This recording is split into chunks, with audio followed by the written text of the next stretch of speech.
Nah, teman-teman, tadi setelah kita berhasil mengatur konfigurasi melalui file MDF tersebut, kita dapat melakukan proses running. Dimana di sini kita pilih menu flow, lalu kita pilih start, kita masukkan nama filenya tadi kan latihan.mdf, lalu kita pilih OK. Maka proses runningnya akan dimulai. Nah, nih muncul bahwa proses gagal. Nah, kita bisa cari tahu nih gagalnya karena apa, lalu kita coba cek di diagnosis filenya. Kita buka foldernya, lalu kita cari file diagnosisnya. File diagnosisnya itu nih, kita pilih yang utuhnya. Nah, ini file diagnosisnya ya, kita lihat, kita edit with Notepad biar kita bisa lihat apa yang salahnya. Nah, di sini kita baca nih, error, at least 2 observation points must be defined when writing to history file.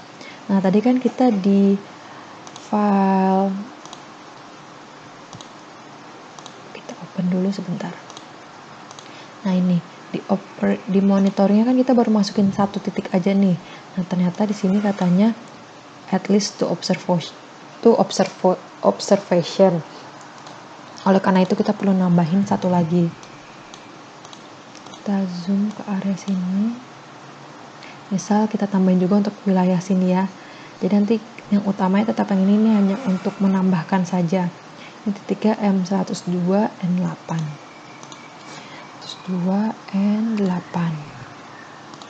Nah, ya sudah kita tambahkan di sini, lalu kita pilih, kita namakan titik gitu ya, titik sudah. Lalu ini kita save lagi, kita save. Nah, udah, lalu ini kita save juga MDF-nya, kita oke. Nah, sekarang kita coba running lagi. Apakah masih error atau sudah bisa? Nah, ini kalau sudah berhasil kayak gini berarti model tersebut sudah dapat running, dan ini kita tinggal tunggu waktunya. Ini sebenarnya cepet ya, 7 menit. Mungkin karena tadi saya juga masukin data-datanya sedikit, nah, dan juga wilayahnya kecil untuk di Pekalongan saja. Namun apabila nanti wilayah domainnya lebih luas ataupun misalnya data-data yang dimasukkan lebih banyak, proses runningnya juga pasti akan lebih banyak memakan waktunya. Nah, ini dapat kita tunggu sampai dengan selesai.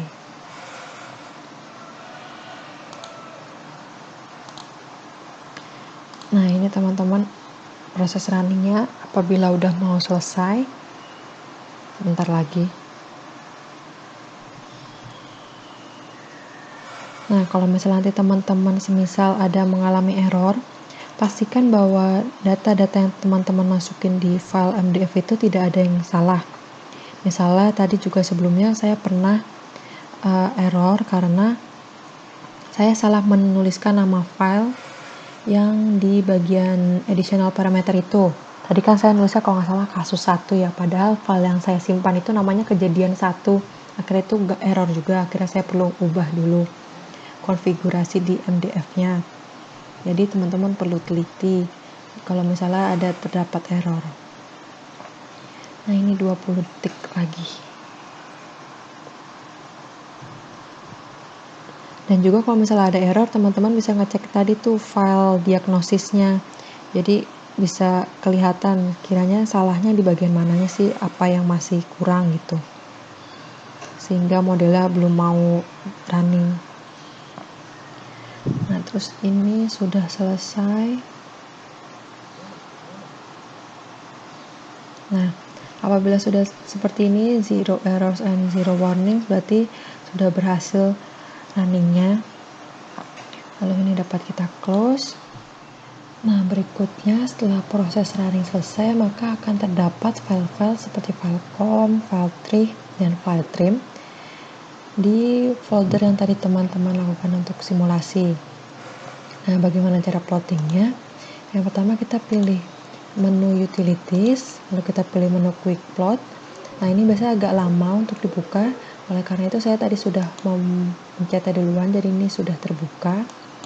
lalu kita pilih file, open file, dan kita pilih file mana yang ingin kita lihat. Nah, ini misal kita pilih data yang trim terlebih dahulu.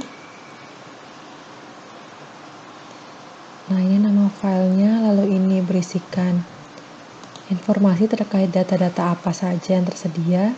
Nih, di sini dapat juga lihat ada air pressure dan wind speed, karena tadi kita sempat memilih yang opsi air out itu yang yes, maka ini dapat kita tampilkan hasil plottingnya. Misal kita pilih untuk air pressure, kita time stepnya kita pilih semuanya, kita select all, lalu kita quick animate. Nah, di sini kita dapat melihat bagaimana kondisi tekanan di domain penelitian kita. Nah, ini dalam bentuk animasi. Apabila kita ingin melihat gambar, dapat juga kita pilih.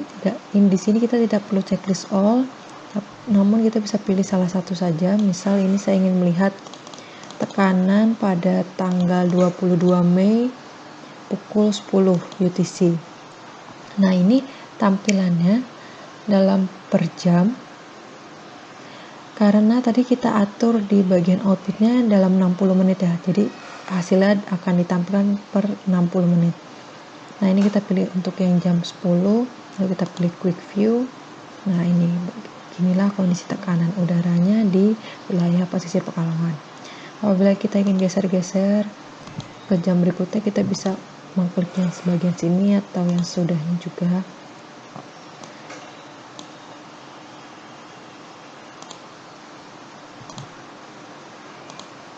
Nah, begini. Nah, untuk color dari gradiennya tadi atau legendanya kita bisa menyesuaikan. Nah, di sini kita bisa milih warnanya. Misal kita pilih yang nav depth, lalu kita pilih quick view. Nah, ini seperti ini. Nah, kita pokoknya bisa mengatur-ngatur di sini.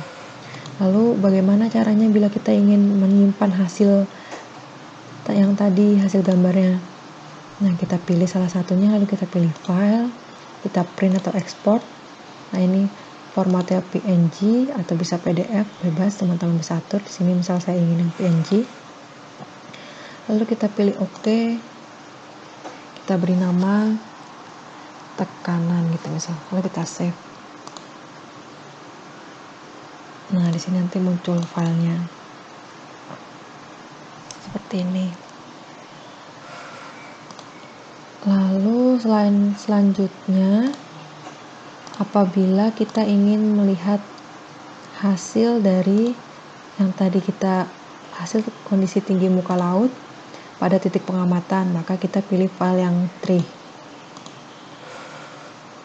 Nah, di sini kita pilih yang water level, time step-nya semua, lalu untuk wilayahnya atau untuk stasiun pengamatannya kita pilih yang titik observasi kan, yang tadi sesuai dengan titik data pengamatan milik BIG, karena selanjutnya akan kita verifikasi hasilnya.